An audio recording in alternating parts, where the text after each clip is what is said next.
Vice of India ਤੇ ਆਪ ਸਾਰਿਆਂ ਦਾ ਹਾਰਦਿਕ ਸਵਾਗਤ ਹੈ ਜੀ। ਪ੍ਰੋਗਰਾਮ ਲੈ ਕੇ ਹਾਜ਼ਰ ਹਾਂ, news and views with doctor Surjit Bhatti. ਅੱਜ ਦੇ ਇਸ ਪ੍ਰੋਗਰਾਮ ਦੇ ਵਿੱਚ ਸਭ ਤੋਂ ਮਹੱਤਵਪੂਰਨ ਦੋ ਘਟਨਾਵਾਂ ਹੈ, ਦੋਨੋਂ ਹੀ ਬੜੀਆਂ ਅਹਿਮ ਹੈ ਅਤੇ ਦੋਨਾਂ 'ਤੇ ਗੱਲ ਕਰਨੀ ਸਾਡੀ ਡਿਊਟੀ ਹੈ, ਸਾਡਾ ਫਰਜ਼ ਹੈ। ਇੱਕ ਤਾਂ ਕਿਸਾਨੀ ਅੰਦੋਲਨ ਚੱਲ ਰਿਹਾ ਜੀ ਹਿੰਦੁਸਤਾਨ ਦੇ ਵਿੱਚ, ਹਰ ਰੋਜ਼ ਨਵੀਂ ਤੋਂ ਨਵੀਂ ਜਿਹੜੀ ਹੈ ਉਹ ਅਪਡੇਟ ਮਿਲ ਰਹੀ ਹੈ। ਅੱਜ ਜਿਹੜੀ ਅਪਡੇਟ ਹੋਇਆ ਉਹ ਹੈ ਕਿ ਪਾਰਲੀਮੈਂਟ ਦੇ ਵਿੱਚ ਪ੍ਰਧਾਨ ਮੰਤਰੀ ਨੇ ਰਾਸ਼ਟਰਪਤੀ ਦੇ ਭਾਸ਼ਣ ਉੱਤੇ ਧੰਨਵਾਦ ਦਾ ਮਤਾ ਪੇਸ਼ ਕਰਦਿਆਂ ਉੱਤੇ ਬਹਿਸ ਕਰਦਿਆਂ ਜਿਹੜੀ ਗੱਲ ਕਹੀ ਹੈ ਅੰਦੋਲਨ ਦੇ ਸੰਬੰਧ ਵਿੱਚ, ਉਹ ਕੀ ਹੈ? ਇਹ ਬੜੀ ਇੰਪੋਰਟੈਂਟ ਗੱਲ ਹੈ, ਇਹ ਤੇ ਸੋਚਣ ਵਾਲੀ, ਵਿਚਾਰਨ ਵਾਲੀ, ਔਰ ਇਹਨੂੰ ਬੜੇ ਗੰਭੀਰਤਾ ਨਾਲ ਇਹਦੇ 'ਤੇ ਐਨਾਲਾਈਜ਼ ਕਰਨ ਦੀ ਲੋੜ ਹੈ। ਅਤੇ ਭੱਟੀ ਸਾਹਿਬ ਕੋਲ ਪੁੱਛਾਂਗੇ ਸਾਰੀ ਗੱਲਬਾਤ ਕੀ ਹੋਈ ਹੈ, ਕਿਸਾਨਾਂ ਨੇ ਨਵੀਂ ਹੁਣ ਵਿਉਂਤਬੰਦੀ ਕੀ ਕੀਤੀ ਆ ਆਪਦੇ ਸੰਘਰਸ਼ ਨੂੰ ਤਿੱਖਾ ਕਰਨ ਦੇ ਲਈ ਜਾਂ ਆਪਦੇ ਸੰਘਰਸ਼ ਨੂੰ ਅੱਗੇ ਲਿਜਾਣ ਦੇ ਲਈ। ਪਰ ਇਸ ਤੋਂ ਪਹਿਲਾਂ ਅਸੀਂ ਗੱਲ ਕਰਦੇ ਜੀ, ਭਾਰਤ ਦੇ ਵਿੱਚ ਹੀ ਉੱਤਰਾਖੰਡ ਹੈ ਇੱਕ ਏਰੀਆ, ਮੈਨੂੰ ਵੀ ਜਾਣ ਦਾ ਉੱਥੇ ਮੌਕਾ ਮਿਲਿਆ। ਉਸ ਖਿੱਤੇ ਦੇ ਵਿੱਚ ਬੜੇ ਉੱਚੇ ਉੱਚੇ ਪਹਾੜ ਹੈ, ਬੜੀ ਉੱਥੇ ਬਰਫ਼ ਪੈਂਦੀ ਹੈ, ਜਿਵੇਂ ਅਸੀਂ ਇੱਥੇ ਕਹਿੰਦੇ ਸਨੋ ਪੈਂਦੀ, ਉੱਥੇ ਵੀ ਪੈਂਦੀ ਹੈ। ਉੱਥੇ ਇੱਕ ਬੜੀ ਦਰਦਨਾਕ ਘਟਨਾ ਵਾਪਰੀ ਹੈ, ਬਹੁਤ ਵੱਡੀ ਤਬਾਹੀ ਜਿਹੜੀ ਹੋਈ ਹੈ। ਉਸ ਤਬਾਹੀ ਦਾ ਜ਼ਿਕਰ ਕਰਨਾ ਵੀ ਬਹੁਤ ਜ਼ਰੂਰੀ ਹੈ, ਉਹਦੇ ਕੀ ਪਿਛੋਕੜ ਹੈ, ਕੀ ਕਾਰਨ ਹੈ, ਅਤੇ ਹੁਣ ਤਾਜ਼ਾ ਸਥਿਤੀ ਕੀ ਹੈ, ਇਹਦੇ ਬਾਰੇ ਵੀ ਭੱਟੀ ਸਾਹਿਬ ਕੋਲ ਪੁੱਛਾਂਗੇ। ਭੱਟੀ ਸਾਹਿਬ ਜੀ ਸਤਿ ਸ਼੍ਰੀ ਅਕਾਲ ਜੀ। ਆਇਆਂ ਨੂੰ ਸਤਿ ਸ਼੍ਰੀ ਅਕਾਲ ਐਮਪੀ ਸਾਹਿਬ, ਮੇਰੇ ਵੱਲੋਂ ਸਾਰੇ ਸਰੋਤਿਆਂ ਨੂੰ ਸਤਿ ਸ਼੍ਰੀ ਅਕਾਲ। ਭੱਟੀ ਸਾਹਿਬ ਜੀ, ਗੱਲ ਸ਼ੁਰੂ ਉੱਤਰਾਖੰਡ ਤੋਂ ਹੀ ਕਰ ਲਈਏ ਪਹਿਲਾਂ, ਕਿ ਉੱਤਰਾਖੰਡ ਜਿਹੜਾ ਉੱਤਰ ਪ੍ਰਦੇਸ਼ ਦਾ ਇੱਕ ਹਿੱਸਾ ਹੁੰਦਾ ਸੀ ਕਿਸੇ ਸਮੇਂ ਦੇ ਵਿੱਚ, ਫਿਰ ਉੱਤਰਾਖੰਡ ਬਣ ਗਿਆ, ਵੱਖਰਾ ਇਲਾਕਾ ਬਣ ਗਿਆ। ਖਾਸ ਕਰਕੇ ਉਹ ਪਹਾੜੀ ਇਲਾਕਾ ਜਿਹੜਾ ਸੀਗਾ ਉਹ ਇਸ ਤਰੀਕੇ ਨਾਲ ਵੱਖ ਕਰਤਾ ਗਿਆ। ਅੱਜ ਜਦੋਂ ਉੱਥੇ ਬਹੁਤ ਵੱਡੀ ਤਬਾਹੀ ਹੋ ਗਈ ਆ ਅਤੇ ਸੈਂਕੜੇ ਲੋਕਾਂ ਦੇ ਮਰ ਜਾਣ ਦੀ ਖਬਰ ਉਡੀਕ ਰਹੀ ਹੈ ਸਰਕਾਰ, ਅਜੇ ਭਾਵੇਂ 18-20 ਮੌਤਾਂ ਦੀ ਪੁਸ਼ਟੀ ਕੀਤੀ ਜਾਂਦੀ ਹੈ, ਪਰ ਬਹੁਤ ਸਾਰੇ ਲੋਕ ਜਿਹੜੇ ਆ ਉਹ ਲਾਪਤਾ ਹੈ। ਉਹਨਾਂ ਨੂੰ ਲੱਭਣ ਦੇ ਲਈ ਕੋਸ਼ਿਸ਼ਾਂ ਤਾਂ ਭਾਵੇਂ ਜਾਰੀ ਹੈ, ਪਰ ਹਾਲਾਤ ਜਿਸ ਤਰੀਕੇ ਦੇ ਬਣੇ ਹੋਏ ਆ ਬੜੇ ਖਤਰਨਾਕ ਹੈ। ਔਰ ਭਾਰਤ ਸਰਕਾਰ ਕਹਿੰਦੀ ਜੀ ਇਹ ਦੇਵਤਿਆਂ ਦੀ ਧਰਤੀ ਹੈ, ਅਸੀਂ ਦੇਵਤਿਆਂ ਦੀ ਦੇਵ ਭੂਮੀ ਜਿਹੜੀ ਆ ਉਹਦੀ ਬਹੁਤ ਸਾਨੂੰ ਚਿੰਤਾ। ਕੀ ਕਹਿਣਾ ਚਾਹੋਗੇ ਜੀ ਉੱਤਰਾਖੰਡ ਵਿੱਚ ਜਿਹੜਾ ਤਬਾਹੀ ਦਾ ਮੰਜ਼ਰ ਵੇਖਣ ਨੂੰ ਮਿਲਿਆ? ਐਮਪੀ ਸਿੰਘ, ਉੱਤਰਾਖੰਡ ਦੇ ਵਿੱਚ ਬਹੁਤ ਹੌਲਨਾਕ ਘਟਨਾ ਵਾਪਰੀ ਹੈ ਔਰ ਹੋਇਆ ਇਹ ਆ ਕਿ ਕੱਲ ਕੋਈ 10:30 ਵਜੇ ਬੜਾ ਜ਼ੋਰਦਾਰ ਧਮਾਕਾ ਹੋਇਆ। ਠੀਕ ਹੈ ਜੀ। ਔਰ ਜਿਹੜੇ ਸਥਾਨਕ ਲੋਕ ਸੀ ਉਹ ਜਾਣਦੇ ਆ ਕਿ ਜਦੋਂ ਇਦਾਂ ਦਾ ਧਮਾਕਾ ਹੁੰਦਾ ਉਸ ਵੇਲੇ ਗਲੇਸ਼ੀਅਰ ਜਿਹੜੇ ਉਹ ਫਟਦੇ ਆ। ਗਲੇਸ਼ੀਅਰ ਟੁੱਟਦਾ, ਬਹੁਤ ਵੱਡੀ ਆਵਾਜ਼ ਆਉਂਦੀ ਹੈ। ਉਹਨਾਂ ਬੜਾ ਰੌਲਾ ਪਾਇਆ, ਬਹੁਤ ਰੌਲਾ ਪਾਇਆ ਕਿ ਥੱਲੇ ਬਚ ਜਾਓ, ਕਿਉਂਕਿ ਉਹਨਾਂ ਨੂੰ ਪਤਾ ਸੀ ਕਿ ਇਹ ਗਲੇਸ਼ੀਅਰ ਜਿੱਥੇ ਟੁੱਟ ਰਿਹਾ ਤੇ ਸਿੱਧਾ ਹੀ ਜਾ ਕੇ ਤੇ ਉਹ ਡੈਮ ਦੇ ਉੱਪਰ ਡਿੱਗਿਆ। ਠੀਕ ਹੈ ਜੀ। ਹੁਣ ਡੈਮ ਜਿਹੜਾ ਬਣ ਰਿਹਾ ਸੀ, ਹਾਂਜੀ, ਚਮੇਲੀ ਡਿਸਟ੍ਰਿਕਟ ਦੇ ਵਿੱਚ ਹੈ, ਇਹ ਜੋਸ਼ੀਮਠ ਦੇ ਲਾਗੇ। ਹਾਂਜੀ ਹਾਂਜੀ।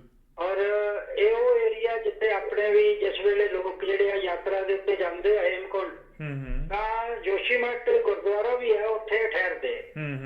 ਇਹ ਬੜਾ ਇੱਕ ਮਹੱਤਵਪੂਰਨ ਥਾਂ ਹੈ। ਹਾਂਜੀ ਹਾਂਜੀ। ਔਰ ਲੋਕਾਂ ਦੇ ਰੌਲਾ ਪਾਉਣ ਦੇ ਬਾਵਜੂਦ ਵੀ ਥੱਲੇ ਜਿਹੜੇ ਕੰਮ ਕਰ ਰਹੇ ਸੀ, ਕਿਉਂਕਿ ਇਸ ਡੈਮ ਦੇ ਵਿੱਚ ਇੱਕ ਟਨਲ ਸੀ ਜਿਹੜੀ 2.5-3 ਕਿਲੋਮੀਟਰ, ਪੌਣੇ 3 ਕਿਲੋਮੀਟਰ ਲੰਬੀ ਹੈ। ਹਾਂਜੀ ਹਾਂਜੀ। ਇੱਕ ਛੋਟੀ ਟਨਲ ਸੀ। ਉਹ ਉਹਨਾਂ ਦੋਵੇਂ ਟਨਲਾਂ ਦੇ ਅੱਗੇ ਇੰਨਾ ਮਤਲਬ ਪਾਣੀ ਇੱਕਦਮ ਜਦੋਂ ਆਇਆ ਡੈਮ 'ਚ ਭਰਿਆ ਸੀ, ਤਾਂ ਉਹਨੇ ਵੱਡੀ ਪੱਧਰ ਦੇ ਉੱਤੇ ਮਿੱਟੀ, ਪੱਥਰ, ਹੋਰ ਕਈ ਕੁਛ ਟਨਲਾਂ ਜਿਹੜੀਆਂ ਉਹ ਉਹਦੇ ਮੋਹਰੇ ਬੰਦ ਹੀ ਕਰ। ਔਰ ਜਿਹੜੀ ਛੋਟੀ ਟਨਲ ਸੀ ਇਹਦੇ ਵਿੱਚੋਂ ਤਾਂ ਬੰਦਿਆਂ ਨੂੰ ਜਿਉਂਦੇ ਕੱਢ ਲਿਆ ਗਿਆ, ਕਿਉਂਕਿ ਉਹ ਤੇ ਇੰਨਾ ਜ਼ਿਆਦਾ ਕੁਛ ਮਤਲਬ ਮਲਬਾ ਨਹੀਂ ਸੀ। ਪਰ ਇਹਦੀ ਵੱਡੀ ਟਨਲ ਸੀ, ਇਹਦੇ ਵਿੱਚ ਅਜੇ ਤੱਕ ਵੀ ਉਹ ਜਿਹੜਾ ਮਲਬਾ ਸੀ ਉਹਦੇ ਮੂੰਹ ਦੇ ਅੱਗੇ ਟਨਲ ਦੇ ਆਇਆ, ਉਹਨੂੰ ਬਾਹਰ ਕੱਢਦੇ ਜਿਹੜੇ ਉਹਨਾਂ ਦਿਖਾਏ ਆ, ਪਰ ਕੁਛ ਪਤਾ ਨਹੀਂ ਇਹ ਲੱਗ ਸਕਿਆ ਕਿ ਉਹਦੇ ਅੰਦਰ ਕਿੰਨੇ ਲੋਕ ਆ। ਉਹਦੇ ਵਿੱਚ ਇੰਜੀਨੀਅਰ ਵੀ ਸੀ, ਮਜ਼ਦੂਰ ਵੀ ਸੀ, ਠੇਕੇਦਾਰ ਦੇ ਮਜ਼ਦੂਰ ਵੀ ਸੀ, ਕੰਪਨੀ ਦੇ ਮਜ਼ਦੂਰ ਵੀ ਸੀ। ਔਰ ਉਹ ਅਜੇ ਤੱਕ ਇਹ ਤਾਂ ਦੱਸ ਰਹੇ ਕਿ 200 ਦੇ ਲਗਭਗ ਜਾਂ 202 ਲਾਪਤਾ ਆ। ਪਰ ਜਿਹੜੇ ਸਥਾਨਕ ਲੋਕ ਹੈ ਉਹਨਾਂ ਦਾ ਇਹ ਕਹਿਣਾ ਹੈ ਕਿ ਬਹੁਤ ਜ਼ਿਆਦਾ ਲੋਕ ਹੈ ਜਿਹੜੇ ਰੁੜ ਚੁੱਕੇ ਆ ਪਾਣੀ ਦੇ ਨਾਲ, ਔਰ ਜਿਹੜੇ ਟਨਲਾਂ ਦੇ ਵਿੱਚ ਵੀ ਫਸੇ ਹੋਏ ਆ। ਉਹਨਾਂ ਦੇ ਆਲੇ ਦੁਆਲੇ ਦੇ ਪਿੰਡਾਂ ਦੇ ਲੋਕ ਆ ਗਏ, ਤਾਂ ਉੱਥੇ ਇੱਕ ਬਹੁਤ ਵੱਡਾ ਏਰੀਆ ਪਹਾੜੀ ਤੇ ਦੂਸਰੇ ਪਾਸੇ ਆ ਜਿੱਥੇ ਡੈਮ ਜਿਹੜਾ ਬਣ ਰਿਹਾ ਸੀ, ਉਹ ਤਾਂ ਬਿਲਕੁਲ ਹੀ ਕੱਟ ਆਫ ਹੀ ਹੋ ਗਿਆ ਨਾ, ਕਿਉਂਕਿ ਇਹ ਬਿਲਕੁਲ ਚਾਈਨੀ ਬਾਰਡਰ ਦੇ ਨੇੜੇ ਹੈ ਸਾਰਾ ਏਰੀਆ, ਔਰ ਥੋੜੀ ਅੱਗੇ ਜਾ ਕੇ ਚਾਈਨੀ ਬਾਰਡਰ ਸ਼ੁਰੂ ਹੋ ਜਾਂਦਾ। ਹਾਂਜੀ ਬਿਲਕੁਲ। ਔਰ ਉਹਨਾਂ ਲੋਕਾਂ ਨੇ ਜੋ, ਕਿਉਂਕਿ ਸਰਕਾਰ ਕੀ ਕਹਿੰਦੀ ਹੈ ਕਿ ਮੈਂ ਬਾਅਦ ਚ ਗੱਲ ਕਰੂੰ, ਜੋ ਉਹਨਾਂ ਲੋਕਾਂ, 2 ਲੜਕੀਆਂ ਜਿਹੜੀਆਂ ਪੜ੍ਹੀਆਂ ਲਿਖੀਆਂ ਲੱਗਦੀਆਂ ਸੀ ਗੱਲਬਾਤ ਤੋਂ ਉਸ ਇਲਾਕੇ ਦੀਆਂ, ਉਹ ਰੋ ਰਹੀਆਂ ਸੀ, ਚੀਕਾਂ ਮਾਰ ਰਹੀਆਂ ਸੀ, ਕਿਉਂਕਿ ਇੱਕ ਦਾ ਭਰਾ ਨਹੀਂ ਲੱਭ ਰਿਹਾ ਸੀ ਤੇ ਦੂਸਰੀ ਲੜਕੀ ਦਾ ਪਿਓ ਜਿਹੜਾ ਉਹ ਪਤਾ ਨਹੀਂ ਕਿੱਧਰ ਚਲਾ ਗਿਆ ਸੀ।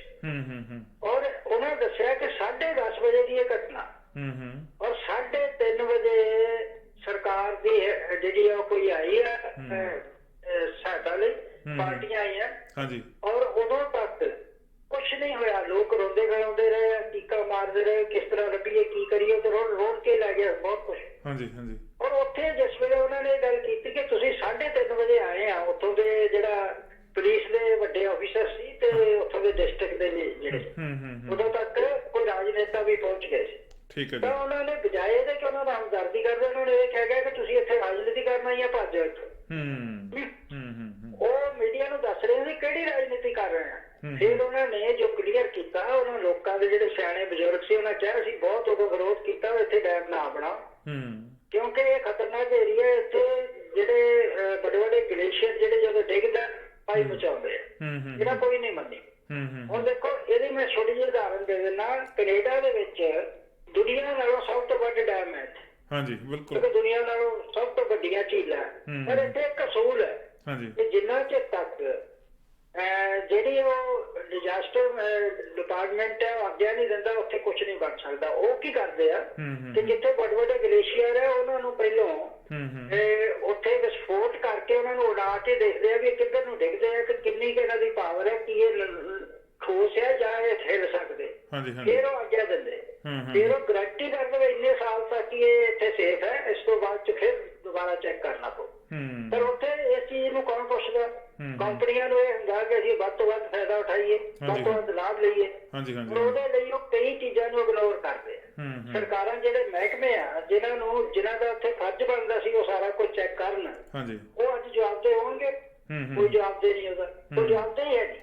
ਫਿਰ ਉੱਥੇ ਦੱਸਿਆ ਗਿਆ ਕਿ ਜਿਹੜੇ ਠੇਕੇਦਾਰਾਂ ਦੇ ਮਜ਼ਦੂਰ ਹੈ ਉਹਦੀ ਕੋਈ ਗਿਣਤੀ ਨਹੀਂ, ਪਤਾ ਨਹੀਂ ਕਿੰਨੇ ਸੀ, ਕਿੱਥੋਂ ਆਏ, ਕੀ ਸੀ। ਦੇਖੋ ਇੱਕ ਕੰਪਨੀ ਨੇ ਆਪਣੇ ਆਪਣਾ ਗਾਹ ਠੇਕੇ ਤੇ ਦਿੱਤੇ ਆ, ਤੇ ਉਹ ਜਿਹੜੇ ਠੇਕੇ ਤੇ ਮਜ਼ਦੂਰ ਹੈ ਉਹਨਾਂ ਦੀ ਜ਼ਿੰਮੇਵਾਰੀ ਕੋਈ ਦਿਹਾੜੀ ਦੇ ਬੰਦੇ ਰੱਖਦੇ ਆ, ਉਹਨਾਂ ਨੂੰ ਪੈਸੇ ਦਿੰਦੇ ਤੇ ਠੀਕ ਹੈ, ਉਹਨਾਂ ਨੂੰ ਪੁੱਛਦਾ ਹੀ ਨਹੀਂ ਕੋਈ। ਤੇ ਇਸ ਕਿਸਮ ਦੀ ਉੱਥੇ ਤਬਾਹੀ ਮਚੀ ਹੋਈ ਆ। ਉੱਥੇ ਜਿਹੜੀਆਂ ਵੱਖ-ਵੱਖ ਟੀਮਾਂ ਸਰਕਾਰ ਵੱਲੋਂ ਭੇਜੀਆਂ ਉਹ ਕੰਮ ਕਰ ਰਹੀਆਂ, ਪਰ ਹਾਲ ਦੀ ਘੜੀ ਜੇ ਆਪਾਂ ਇਹ ਕਹੀਏ ਕਿ ਇਸ ਵੇਲੇ ਤੇ ਦੱਸਦੇ 18 ਤੇ ਲਾਸ਼ਾਂ ਮਿਲ ਗਈਆਂ, ਪਰ ਕਿੰਨੀਆਂ ਹੋਰ ਕਿੱਥੇ ਚਲੀ ਗਈਆਂ ਉਹ ਕਿਸੇ ਨੂੰ ਕੁਝ ਨਹੀਂ ਪਤਾ, ਕੋਈ ਹਿਸਾਬ ਨਹੀਂ ਅਜੇ। ਕਿਉਂਕਿ ਤੁਸੀਂ ਦੇਖੋ 2013 ਚ ਵੀ ਤਬਾਹੀ ਮਚੀ ਸੀ ਉੱਥੇ ਰਿਸ਼ੀਕੇਸ਼, ਉਸ ਵੇਲੇ ਕਿੰਨੀਆਂ ਗੱਡੀਆਂ ਰੁੜ ਗਈਆਂ, ਕਿੰਨੇ ਲੋਕ ਰੁੜ ਗਏ, ਕਿਸੇ ਨੂੰ ਕੁਝ ਪਤਾ ਹੀ ਨਹੀਂ ਲੱਗਦਾ। ਇਸ ਕਿਸਮ ਦੀ ਤਬਾਹੀ ਜਿਹੜੀ ਆ ਮਚੀ ਆ, ਭਾਵੇਂ ਇਹਨੂੰ ਅਸੀਂ ਬੜੇ ਆਸਾਨੀ ਨਾਲ ਸਰਕਾਰ ਕਹਿ ਦੂਗੀ ਕਿ ਗੋਡ ਆਫ ਐਕਟ ਹੈ, ਰੱਬ ਦਾ ਕੀਤਾ ਹੈ ਕਾਰਨਾਮਾ, ਅਸੀਂ ਕੀ ਕਰ ਸਕਦੇ, ਪਰ ਨਹੀਂ, ਜਿਹੜੀਆਂ ਜ਼ਿੰਮੇਵਾਰੀਆਂ ਇਹਨਾਂ ਦੀਆਂ ਬਣਦੀਆਂ ਸੀ ਉਸ ਤੋਂ ਵੀ ਭੱਜੇ। ਇਸ ਕਰਕੇ ਲੋਕ ਜਿਹੜੇ ਉੱਥੇ ਦੇ ਬਹੁਤ ਵਿਰੋਧ ਕਰ ਰਹੇ ਇਹਨਾਂ ਦਾ, ਸਰਕਾਰ ਦਾ ਵੀ, ਔਰ ਉਹਨਾਂ ਨੇ ਇੱਥੋਂ ਤੱਕ ਲੀਡਰਾਂ ਨੂੰ ਕਈਆਂ ਨੂੰ ਕਿਹਾ ਵੀ ਇੱਥੇ ਵੜਨਾ ਨਹੀਂ, ਤੁਸੀਂ ਦੌੜ ਜਾਓ। ਤੇ ਇਹ ਵਿਰੋਧ ਚੱਲ ਰਿਹਾ। ਔਰ ਇਹਦੇ ਨਾਲ ਹੀ ਇੱਕ ਬੜੀ ਦੁਖਦਾਈ ਖਬਰ ਹੈ ਕਿ 2 ਕਿਸਾਨਾਂ ਦੀ ਕੱਲ ਮੌਤ ਹੋਈ ਆ। ਇੱਕ ਦੀ ਬਿਮਾਰੀ ਨਾ ਹੋਈ ਹੈ, ਇੱਕ ਨੇ ਖੁਦਕਸ਼ੀ ਕੀਤੀ ਹੈ ਟਿੱਕਰੀ ਬਾਰਡਰ ਦੇ ਉੱਤੇ। ਉਹਨੇ ਜਿਹੜਾ ਖੁਦਕਸ਼ੀ ਨੋਟ ਲਿਖਿਆ ਉਹ ਬਹੁਤ ਹੀ ਦਰਦਨਾਕ, ਉਹਦੇ ਚ ਲਿਖਦਾ ਕਿ ਕੁਝ ਪਤਾ ਨਹੀਂ ਲੱਗਦਾ ਇਸ ਅੰਦੋਲਨ ਦਾ ਕੀ ਬਣੂਗਾ। ਸਰਕਾਰ ਜਿਹੜੀ ਹੈਗੀ ਆ ਉਹ ਤਰੀਕਾ ਦੇ ਜਾਂਦੀ ਆ, ਉਹ ਕੋਈ ਹੱਲ ਨਹੀਂ ਕਰਨਾ ਚਾਹੁੰਦੀ। ਮਤਲਬ ਅਸੀਂ ਇੰਨੇ ਲੰਬੇ ਸਮੇਂ ਤੋਂ ਇੱਥੇ ਬੈਠੇ ਆ ਤੇ ਮੈਨੂੰ ਸਭ ਕੁਝ ਹਨੇਰਾ ਦਿਸਦਾ, ਇਸ ਕਰਕੇ ਉਹਨੇ ਕਿਹਾ ਕਿ ਮੈਂ ਆਪਣੀ ਜ਼ਿੰਦਗੀ ਜਿਹੜੀ ਹੈਗੀ ਉਹ ਹਾਰ ਚੁੱਕਾ ਹੈ, ਆਪਣੀ ਜ਼ਿੰਦਗੀ ਦੀ ਜੰਗ। ਉਹਨੇ ਉਹ ਪਲਾਸਟਿਕ ਦਾ ਰੱਸੀ ਸੀ ਉਹਦੇ ਨਾਲ ਫਾਹ ਲੈ ਕੇ ਉਹਦੀ ਡੈਥ ਹੋ। ਔਰ ਐਮਪੀ ਸਿੰਘ ਦੇ 200 ਤੋਂ ਵੱਧ ਇਸ ਕਿਸਮ ਦੇ ਘਟਨਾਵਾਂ ਵਾਪਰ ਚੁੱਕੀਆਂ। ਔਰ ਜੇ ਆਪਾਂ ਇਹ ਕਹੀਏ ਵੀ ਕਿਸਾਨਾਂ ਦੀਆਂ ਖੁਦਕਸ਼ੀਆਂ ਦਾ ਸਿਲਸਿਲਾ ਤੇ ਇਹ ਹਜ਼ਾਰਾਂ ਚ ਪਹੁੰਚ ਗਿਆ। ਕਿੰਨੇ ਲੋਕਾਂ ਪਿਛਲੇ ਸਮੇਂ ਚ ਖੁਦਕਸ਼ੀਆਂ ਕੀਤੀਆਂ, ਪਰ ਕਿਸੇ ਦੇ ਕੰਨ ਤੇ ਕੋਈ ਜੂ ਨਹੀਂ ਸਰਕਦੀ। ਤੁਸੀਂ ਦੇਖੋ ਕਿ ਇਹ ਕਿਹੋ ਜਿਹੀ ਗੱਲ ਹੈ ਕਿ ਪ੍ਰਧਾਨ ਮੰਤਰੀ ਨੂੰ ਦਿਸਦਾ ਹੀ ਨਹੀਂ ਵੀ ਇਹ ਵੀ ਸਾਡੇ ਲੋਕ ਹੈ। ਉਹਦੇ ਤੇ ਅਫਸੋਸ ਵੀ ਨਹੀਂ ਕਰ ਰਿਹਾ, ਉਹਦੇ ਤੇ ਇੱਕ ਲਫ਼ਜ਼ ਨਹੀਂ ਬੋਲ ਰਿਹਾ, ਹੋਰ ਗੱਲਾਂ ਬਹੁਤ ਜਿਹੜੀਆਂ ਕਰ ਰਿਹਾ ਜਿਹੜੀਆਂ ਆਪਾਂ ਅੱਗੇ ਹੁਣ ਕਰਾਂਗੇ। ਤੇ ਇਸ ਕਿਸਮ ਦੀ ਸਾਰੀ ਜਿਹੜੀ ਪੋਜੀਸ਼ਨ ਹੈ ਦੁਖਦਾਈ ਜਿਹੜੀ ਆ, ਇਹ ਖਬਰਾਂ ਆਈਆਂ ਤੇ ਬਹੁਤ ਅਫਸੋਸ ਹੈ। ਔਰ ਅਸੀਂ ਚਾਹੁੰਦੇ ਹਾਂ ਕਿ ਜਲਦੀ ਤੋਂ ਜਲਦੀ ਇਹ ਸਾਰੀ ਸਮੱਸਿਆ ਦਾ ਹੱਲ ਹੋਵੇ ਤਾਂ ਕਿ ਲੋਕ ਜਿਹੜੇ ਆ ਉਹਨਾਂ ਦੀਆਂ ਕੁਰਬਾਨੀਆਂ ਨੂੰ ਰੋਕਿਆ ਜਾ ਸਕੇ।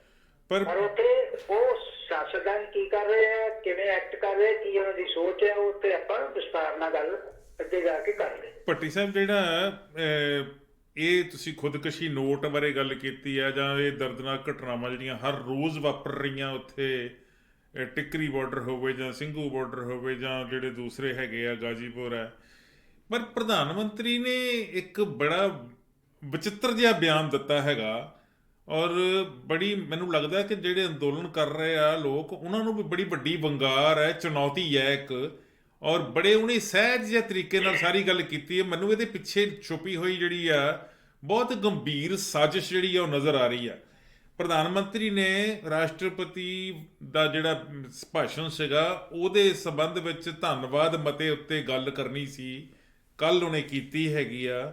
ਤੁਸੀਂ ਵਿਸਥਾਰ ਨਾਲ ਕੀ ਦੱਸ ਦਿਓ, ਕੀ ਛੁਪਿਆ ਹੋਇਆ ਇਹਦੇ ਪਿੱਛੇ ਲੱਗਦਾ ਕਿ ਪ੍ਰਧਾਨ ਮੰਤਰੀ ਦੀ ਮਨਸ਼ਾ ਕੀ ਹੈ, ਜਾਂ ਰਾਜ ਕਰਦੀ ਸਰਕਾਰ ਪਾਰਟੀ ਦੀ ਜਾਂ ਸਰਕਾਰ ਦੀ ਕੀ ਮਨਸ਼ਾ ਇਸ ਅੰਦੋਲਨ ਦੇ ਸੰਬੰਧ ਵਿੱਚ? ਐਮਪੀ ਸਾਹਿਬ, ਜੋ ਭਾਸ਼ਣ ਮੈਂ ਸੁਣਿਆ ਵੀ ਹੈ, ਹਾਂਜੀ, ਤੇ ਜਿਸ ਤਰੀਕੇ ਨਾਲ ਭਾਰਤ ਦੇ ਪ੍ਰਧਾਨ ਮੰਤਰੀ ਨੇ ਇੱਕ ਇਸ ਕਿਸਮ ਦਾ ਮਾਹੌਲ ਜਿਹਾ ਬਣਾਉਣ ਦੀ ਅਸਫਲ ਕੋਸ਼ਿਸ਼ ਕੀਤੀ ਹੈ ਕਿ ਮੈਨੂੰ ਕੋਈ ਪਰਵਾਹ ਨਹੀਂ।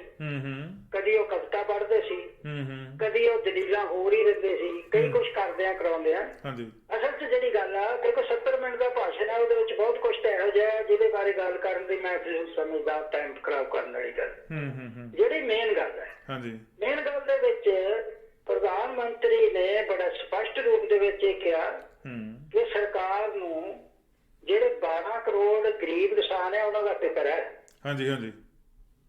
ਔਰ ਪਤਾ ਹੈਰਾਨੀ ਦੀ ਹੋਰ ਵੀ ਇੱਕ ਵੱਡੀ ਹੈਰਾਨੀ ਦੀ ਗੱਲ ਇਹ ਆ ਕਿ ਇਹ ਪ੍ਰਧਾਨ ਮੰਤਰੀ ਦੀ ਟੀਮ ਨੇ ਜਿਹੜਾ ਭਾਸ਼ਣ ਤਿਆਰ ਕੀਤਾ ਉਹ ਵਿਚਾਰੇ ਅੰਕੜਾ ਕੱਢ ਕੇ ਲਏ ਆ 1972 ਦੇ ਸੈਂਸਸ ਦਾ। ਉਹਨਾਂ ਨੂੰ ਇਹ ਨਹੀਂ ਪਤਾ ਕਿ 1972 ਤੋਂ ਬਾਅਦ ਹੁਣ ਤੱਕ ਕਿੰਨੇ ਜਿਹੜੇ ਬੀਤ ਗਏ। ਉਸ ਵੇਲੇ ਚੱਕ ਸਿੰਘ ਖੇਤੀਬਾੜੀ ਮੰਤਰੀ ਸੀ। ਔਰ ਉਸ ਅੰਕੜੇ ਅਨੁਸਾਰ ਉਹ 12 ਕਰੋੜ ਦੱਸਦੇ ਆ, ਤੇ ਅੱਜ ਦੇ ਅੰਕੜੇ ਅਨੁਸਾਰ ਦੇਖੀਏ ਤੇ 18 ਕਰੋੜ ਤੋਂ ਵੀ ਉੱਪਰ ਚਲੇ ਗਏ। ਕਿਸਾਨ ਜਿਹੜੇ ਆ ਹੋਰ ਗਰੀਬ ਹੋਏ, ਜ਼ਮੀਨਾਂ ਹੋਰ ਵੰਡੀਆਂ ਗਈਆਂ।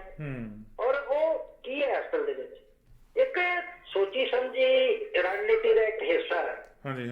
ਕਿਉਂਕਿ ਜੋ ਕੁਝ ਇਹਨਾਂ ਨੇ ਪਿਛਲੇ ਲੰਬੇ ਸਮੇਂ ਤੋਂ ਸੱਤਾ ਤੇ ਆਉਣ ਲਈ ਕੀਤਾ, ਉਹ ਕੁਝ ਜਿਹੜਾ ਹੈਗਾ ਆ ਇਹ ਦਾਅਵੇ ਤੋਂ ਹੀ ਵਰਤ ਰਿਹਾ। ਅੱਜ ਕੀ ਕਰ ਰਿਹਾ ਕੋਸ਼ਿਸ਼ ਕਿ ਗਰੀਬ ਕਿਸਾਨ ਜਿਹੜੇ ਹੈਗੇ ਆ ਉਹਨਾਂ ਦੀ ਜਦੋਂ ਗੱਲ ਕਰਾਂਗੇ ਅਸੀਂ ਤੇ ਉਹਨਾਂ ਨੂੰ ਇਹ ਸਾਬਤ ਕਰ ਦਾਂਗੇ ਕਿ ਪੰਜਾਬ, ਹਿਮਾਚਲ ਦੇ ਜਾਂ ਯੂਪੀ ਦੇ ਜਿਹੜੇ ਵੱਡੇ ਕਿਸਾਨ ਆ, ਜਦੋਂ ਕਿ ਵੱਡੇ ਕਿਸਾਨਾਂ ਦੀ ਜੇ ਅਸਲ ਚ ਅੰਕੜੇ ਆਪਾਂ ਲਈਏ ਤਾਂ 0.3% ਬਣਦੇ ਆ। ਬਾਕੀ ਸਾਰੇ ਗਰੀਬ ਕਿਸਾਨ ਆ, ਜਿਹਨੇ ਮਿਡਲ ਕਿਸਾਨ ਵੀ ਕਹਿੰਦੇ, ਉਹ ਵੀ ਕਰਜ਼ਾਈ। ਆਪਾਂ ਪੰਜਾਬ ਦੀ ਹਾਲਤ ਦੇਖ ਹੀ ਰਹੇ ਹਾਂ। ਸਹੀ ਕੋਸ਼ਿਸ਼ ਕੀਤੀ ਕਿ ਇੱਕ ਤਾਂ ਪੰਜਾਬ ਦੇ ਜਿਹੜੇ ਕਿਸਾਨ ਆ ਉਹਨਾਂ ਤੋਂ ਨਖੇੜਿਆ ਜਾਵੇ, ਤੇ ਇਹ ਗਰੀਬ ਲੋਕ ਹੈ ਸਾਨੂੰ ਵੋਟਾਂ ਦੇ ਦੇਣਗੇ ਜੀ, ਫਿਰ ਸਰਕਾਰ ਬਣ ਕੇ ਉਸੇ ਤਰ੍ਹਾਂ ਕਾਬਜ ਹੋ ਜਾਏ। ਇੱਕ ਤੇ ਪਹੁੰਚੀ ਵੱਡੇ ਕਿਸਾਨ ਨੂੰ ਤੇ ਗਰੀਬ ਕਿਸਾਨ ਨੂੰ ਇੱਕ ਦੂਜੇ ਨਾਲ ਟਕਰਾਤਾ ਜਾਵੇ। ਦੂਸਰੀ ਗੱਲ ਜਿਹੜੀ ਉਹਨਾਂ ਨੇ ਕੀਤੀ ਹੈ ਉਹ ਬਹੁਤ ਮੈਂ ਕਹੂੰਗਾ ਕਿ ਗੈਰ ਸੰਜੀਦਾ ਸ਼ਰਮਨਾਕ ਗੱਲ ਹੈ। ਮੋਦੀ ਨੇ ਪਿਛਲੇ ਸਾਰੇ ਅੰਦੋਲਨਾਂ ਦੇ ਇਤਿਹਾਸ ਨੂੰ ਇੱਕ ਕਿਸਮ ਦੀ ਉਹਨਾਂ ਦੀ ਅੰਦੋਲਨ ਚ ਸ਼ਹੀਦ ਹੋਣ ਵਾਲੇ ਸੂਰਬੀਰਾਂ ਦੀ, ਦੇਸ਼ ਭਗਤਾਂ ਦੀ ਉਹਨਾਂ ਦਾ ਅਪਮਾਨ ਕੀਤਾ। ਇਹ ਕਹਿ ਕੇ ਇੱਕ ਅੰਦੋਲਨਕਾਰੀ ਪਰਜੀਵੀ ਆ ਗਏ, ਉਹਨਾਂ ਤੋਂ ਬਚ ਕੇ ਰਹੋ। ਇਹਦਾ ਕੀ ਮੈਨਾ? ਇਹਦਾ ਮੈਨਾ ਇਹ ਆ ਕਿ ਉਹ ਅੰਦੋਲਨ ਲਈ ਅੰਦੋਲਨ ਕਰ ਰਿਹਾ, ਉਹਨਾਂ ਨੂੰ ਕੰਮ ਹੋਰ ਕੋਈ ਹੈ ਨਹੀਂ। ਦੇਖੋ, ਇਹਨੂੰ ਪੁੱਛਿਆ ਜਾਣਾ ਚਾਹੀਦਾ ਵੀ ਜਿਹਦੀ ਤੁਸੀਂ ਪੈਦਾਇਸ਼ ਜੇ ਉਹ ਕੀ ਸੀ? ਜੋ ਤੁਸੀਂ ਬਾਬਰੀ ਮਸਜਿਦ ਢਾਈ ਹੈ ਜਾ ਕੇ, ਉਹ ਕੀ ਸੀ? ਉਹਦਾ ਨਾਮ ਦੱਸੋ ਕੀ ਹੈ? ਤੁਸੀਂ ਕਿਹਦੀ ਪੈਦਾਇਸ਼? ਪਰ ਆਪਣੇ ਥਾਂ ਤੇ ਉਹ ਸੱਚ ਬੋਲ ਰਿਹਾ। ਕਿਉਂਕਿ ਇਹ ਦੋ ਤਰ੍ਹਾਂ ਦੇ ਅੰਦੋਲਨ ਹੁੰਦੇ ਆ। ਇੱਕ ਤਾਂ ਅੰਦੋਲਨ ਕਿਹਾ ਜਾਂਦਾ, ਇੱਕ ਹੁੰਦਾ ਪੂਰੀ ਤਰ੍ਹਾਂ ਜਿਹੜੀ ਲੁਟੇਰੀ ਜਮਾਤ ਹੈ ਉਹਦੀ ਸੇਵਾ ਕਰ। ਸੋ ਇਹ ਸੇਵਾਦਾਰਾਂ ਦੀ ਜਿਹੜੀ ਔਕਾਤ ਹੈ, ਜਿਹਦੇ ਵਿੱਚ ਪੂਰਾ ਇਹਨਾਂ ਦਾ ਇਤਿਹਾਸ ਪਿਆ, ਜਿਸ ਨਾ ਕਦੀ ਨਾ ਕੁਰਬਾਨੀ ਕੀਤੀ, ਨਾ ਕਦੀ ਜੇਲ੍ਹ ਗਏ, ਨਾ ਕੋਈ ਗੱਲ, ਔਰ ਝੂਠ ਬੋਲ ਕੇ ਲੋਕਾਂ ਨਾਲ ਲੜਾ ਕੇ ਧਰਮ ਤੇ ਰਾਜਨੀਤੀ ਕਰਕੇ ਇਹਨਾਂ ਨੇ ਸੱਤਾ ਜਿਹੜੀ ਆ ਉਹਨੂੰ ਉਠਾ ਲਿਆ ਔਰ ਅੱਜ ਪੂਰਾ ਪੂਰਾ ਮੁੱਲ ਚੁਕਾ ਰਹੇ ਆ ਉਹਨਾਂ ਦੇਸ਼ੀ ਵਿਦੇਸ਼ੀ ਸਰਮਾਏਦਾਰਾਂ ਦੀ ਜਿਨ੍ਹਾਂ ਨੇ ਇਹਨਾਂ ਨੂੰ ਆਸਰਾ ਦੇ ਕੇ ਇੱਥੋਂ ਤੱਕ ਪਹੁੰਚਾਇਆ। ਉਹ ਇਹ ਗੱਲ ਭੁੱਲ ਗਏ ਆ ਕਿ ਜਦੋਂ ਲੋਕ ਆਪਣੇ ਹੱਕਾਂ ਦੇ ਲਈ ਜ਼ਿੰਦਗੀ ਮੌਤ ਦੀ ਜੰਗ ਜਿਹੜੀ ਹੈਗੀ ਉਹ ਲੜ ਰਹੇ ਆ। ਉਸ ਚੀਜ਼ ਨੂੰ ਭੁੱਲ ਗਿਆ ਕਿ ਜਿਹੜੇ ਲੋਹੜੇ ਦੀ ਠੰਡ ਵਿੱਚ ਬਜ਼ੁਰਗ ਔਰਤਾਂ ਬੱਚਿਆਂ ਤੱਕ ਡਟ ਕੇ ਬੈਠੇ ਰਹੇ, ਜਿਹੜੇ ਅੱਜ ਵੀ ਪੂਰੀ ਤਰ੍ਹਾਂ ਡਟੇ ਹੋਏ ਆ, ਜਿਨ੍ਹਾਂ ਨੂੰ ਜਿਹੜੇ ਵਾਰ-ਵਾਰ ਕਹਿ ਰਹੇ ਆ ਕਿ ਜਾਂ ਅਸੀਂ ਜਿੱਤਾਂਗੇ ਜਾਂ ਸ਼ਹੀਦ ਹੋਵਾਂਗੇ। ਤੁਸੀਂ ਉਹਨਾਂ 'ਚ ਫੁੱਟ ਪਾਉਣ ਲਈ ਦੇਖੋ, ਫੁੱਟ ਪਾਉਣ ਲਈ ਇਹਨਾਂ ਨੇ ਪਹਿਲਾਂ ਤੋਂ ਹੀ ਸਕੀਮ ਬਣਾਈ ਸੀ। ਜਿਸ ਵੇਲੇ ਪੰਜਾਬ ਦੇ ਵਿੱਚ ਅੰਦੋਲਨ ਚੱਲਿਆ, ਤੁਹਾਨੂੰ ਯਾਦ ਹੋਣਾ, ਇਹਨਾਂ ਨੇ ਨਾਰਾ ਦਿੱਤਾ ਇਹ ਤਾਂ ਦਲਾਲਾਂ ਦੇ ਲੋਕ ਹੈ, ਕਿਸਾਨ ਹੈ ਹੀ ਨਹੀਂ। ਬਿਲਕੁਲ।